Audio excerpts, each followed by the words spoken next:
A Bela e a Fera. Se inscreva no canal e ative o sino de notificações, se quiser que o YouTube avise quando a próxima parte estiver disponível. A Bela adorava shows. Foi o único prazer que teria se arrependido quando deixou a cidade. Curiosa para ver de qual tecido era o tapete do assento ao lado dela, ela foi impedida de fazê-lo por um vidro que os separava, o que a fez perceber que o que ela acreditava ser real era apenas um artifício, que por meio desse cristal refletia os objetos, e enviava eles de volta para ele de cima do teatro da cidade mais bonita do mundo.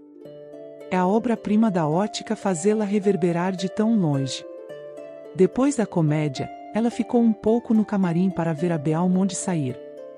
A escuridão que se espalhou por este lugar, obrigou-a a direcionar seus pensamentos para outro lugar. Satisfeita com esta descoberta, da qual prometeu fazer uso frequente, desceu aos jardins. Os milagres começaram a se tornar familiares para ela. Ela sentiu com prazer que ele só os fazia em seu benefício e para lhe dar prazer. Depois do jantar, a Fera, como sempre, veio perguntar-lhe o que ela havia feito durante o dia. Bela deu-lhe um relato exato de todas as suas diversões, dizendo-lhe que tinha ido ao teatro. "Você gosta disso?" disse-lhe o pesado animal. "Deseje o que quiser, você terá, você é muito bonita." Bela sorriu interiormente diante dessa maneira grosseira de ser honesta com ele, mas o que não a fez rir foi a pergunta comum, e a pergunta: "Você quer que eu durma com você?" Acabou com o bom humor. Resta-lhe responder que não, porém a docilidade dele nesta última entrevista não a tranquilizou. A Bela ficou alarmada. O que tudo isso se tornará? Ela disse para si mesma. O pedido que ele me faz todas as vezes, se quero dormir com ele, prova-me que ele sempre persiste no seu amor, seus benefícios confirmam isso para mim. Mas embora ele não persista nos seus pedidos, e embora não demonstre ressentimento pelas minhas recusas, quem me dirá que ele não ficará impaciente e que a minha morte não será o preço? Essas reflexões a deixaram tão sonhadora que já era quase dia quando ela foi para a cama. Seu desconhecido, que apenas esperava esse momento aparecer, repreendeu-o ternamente pela demora. Ele a achou triste, sonhadora, e perguntou o que poderia desagradá-la naquele lugar. Ela respondeu que nada a desagradava, exceto o monstro. Ela o via todas as noites, teria se acostumado, mas ele estava apaixonado por ela, e esse amor a fazia temer alguma violência. "Pelo estúpido elogio que ele me faz, julgo que ele vai querer que eu me case com ele. Você me aconselharia", disse Bela ao seu estranho, "a satisfazê-lo?" "Infelizmente. Quando seria tão encantador quanto horrível, você tornou inacessível a entrada do meu coração por ele como por qualquer outro, e não me envergonho de admitir que só posso amar você." Uma confissão tão encantadora só o lisonjeou. Ele apenas respondeu dizendo: "Ame quem te ama, não deixe que as aparências te surpreendam e tire-me da prisão." Esse discurso, repetido continuamente sem qualquer outra explicação, causou a Bela uma dor infinita. "Como você quer que eu faça isso?" Ela disse a ele: "Eu gostaria de lhe dar a sua liberdade a qualquer custo, mas esta boa vontade é inútil para mim, enquanto você não me fornecer os meios para colocá-la em prática." O desconhecido respondeu-lhe, mas foi de uma forma tão confusa que ela não entendeu nada.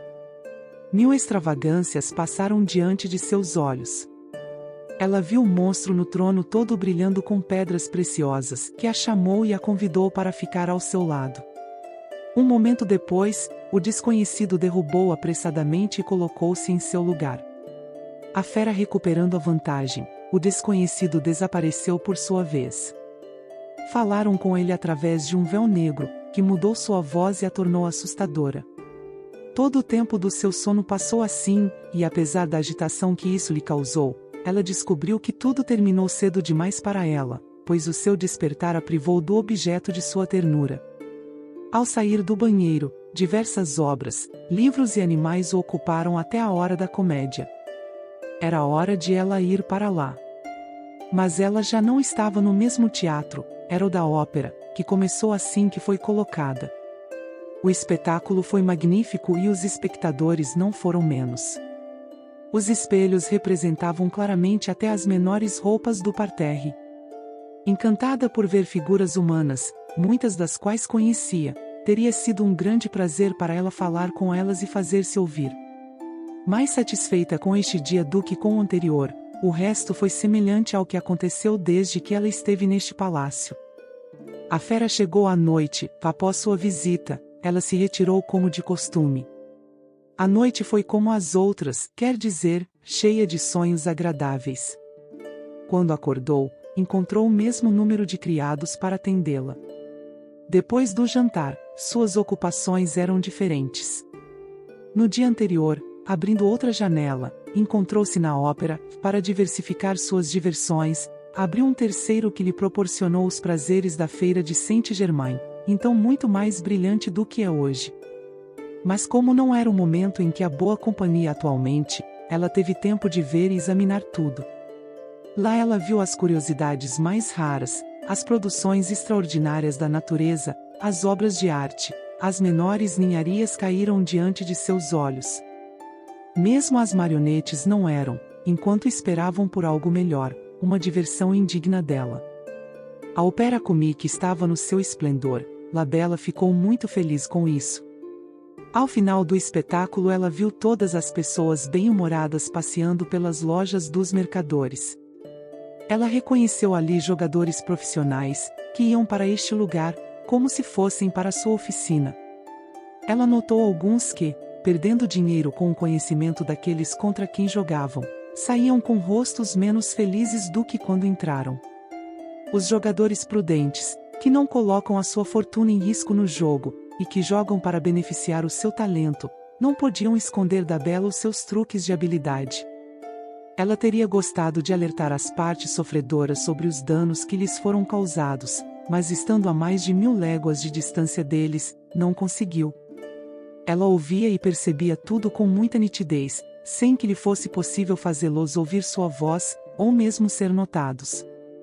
As reflexões que levaram até ela o que viu e o que ouviu não foram perfeitas o suficiente para serem revertidas da mesma forma. Ela foi colocada acima do ar e do vento, tudo a alcançava quando ela pensava. Ela pensou sobre isso, foi isso que o impediu de fazer tentativas inúteis. Já passava da meia-noite quando ela pensou que era hora de se retirar. A necessidade de comer poderia tê-lo informado da hora, mas ela havia encontrado em seu camarim licores e cestos cheios de tudo o que precisava para um lanche. Seu jantar foi leve e curto. Ela correu para a cama. A fera percebeu sua impaciência e simplesmente veio desejar-lhe boa noite, para lhe dar tempo para dormir e ao desconhecido a liberdade de reaparecer. Os dias seguintes foram semelhantes. Tinha em suas vitrines fontes inesgotáveis de novas diversões. Os outros 3 deram-lhe, um o prazer da comédia italiana, o outro da vista das Tulherias, para onde vão todas as pessoas mais ilustres e melhores da Europa, de ambos os sexos. A última janela não foi nada agradável, proporcionou-lhe um meio seguro de aprender tudo o que acontecia no mundo. A cena era divertida e diversificada em todos os sentidos. Às vezes era uma embaixada famosa que ela via, um casamento ilustre, sim, algumas revoluções interessantes. Ela estava nesta janela na época da última revolta dos janízaros. Ela testemunhou isso até o fim. Qualquer que fosse a época em que estivesse lá, certamente encontraria uma ocupação agradável ali. O tédio que sentiu durante os primeiros dias enquanto esperava pela fera se dissipou completamente. Seus olhos se acostumaram a vê-la feia. Ela estava acostumada com suas perguntas estúpidas, e se a conversa tivesse sido mais longa, talvez ela a tivesse visto com mais prazer. Mas 4 ou 5 frases sempre iguais, ditas grosseiramente, que continham apenas sim e não, não lhe agradavam. Como tudo parecia se apressar para antecipar os desejos de Bella, ela teve mais cuidado em se ajustar, embora tivesse certeza de que ninguém a veria. Mas ela devia essa complacência a si mesma, e era um prazer para ela vestir-se com as diversas vestimentas de todas as nações da terra, ainda mais facilmente porque seu guarda-roupa lhe fornecia tudo o que ela poderia desejar. Dia. Sob os seus vários adornos, o seu espelho avisava-a de que ela era do gosto de todas as nações, e os seus animais, cada um segundo os seus talentos, repetiam-no constantemente para ela, os macacos pelos seus gestos, os papagaios pelas suas falas, e os pássaros pelos seus gestos. A música deles. Uma vida tão deliciosa deve ter satisfeito os seus desejos. Mas cansamos de tudo, a maior felicidade torna-se monótona, quando é contínua, quando gira sempre em torno da mesma coisa, e quando nos encontramos livres do medo e da esperança. A Bela colocou isso à prova. A lembrança da família passou a perturbá-la em meio à sua prosperidade. Sua felicidade não poderia ser perfeita enquanto ela não tivesse a gentileza de informar isso aos pais. À medida que ela se familiarizava mais com a fera, seja pelo hábito de vê-lo, seja pela gentileza que encontrava em seu caráter, ela pensou que poderia perguntar-lhe uma coisa, que ela só tomou essa liberdade depois de ter obtido dela que não iria se irritar. A pergunta que ela fez a ele foi se eles estavam sozinhos neste castelo. Sim, eu protesto contra você, respondeu o monstro com uma espécie de vivacidade, e afirmo que você e eu, os macacos e as outras feras, somos os únicos seres que respiram neste lugar. A fera não disse mais nada e saiu mais abruptamente do que de costume. Bela só fez esse pedido para tentar descobrir se seu amante não estava neste palácio.